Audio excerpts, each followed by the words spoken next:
আসসালামু আলাইকুম বন্ধুরা, আজকে আপনাদের সামনে নিয়ে চলে এসেছি একেবারে নতুন আর একটা ভিডিও, যেটা হচ্ছে আমার মুম্বাই ভাগুয়া বেদানা বা আনার। তো এই গাছটা আমার রোপণ করা হলো প্রায় আজকে 5-6 মাস।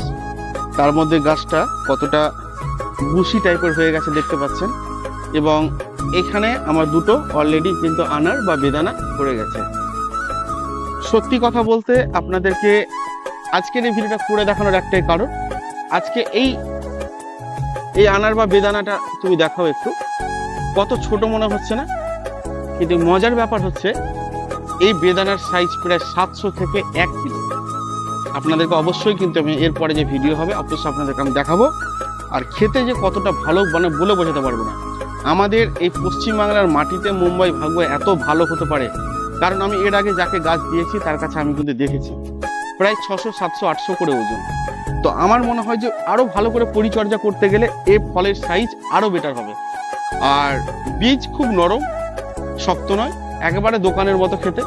তো সত্যি যদি আপনাদের এই ধরনের গাছের কালেকশন আপনার ছাদ বাগানে প্রয়োজন হয় বা মাটিতে লাগানোর প্রয়োজন হয়, আপনি আমার সাথে কন্ট্যাক্ট করবেন। আমার কাছে আর দুটো গাছ আছে, দুটোই টবের মধ্যে আছে। এটা আমি মাটিতে লাগিয়েছি, এটাতেও ফুল এসছে, ফল এসছে অনেকবার। তবে মাটিতে লাগালে গাছের সাইজ এবং ফলের সাইজ খুব সুন্দর হয়।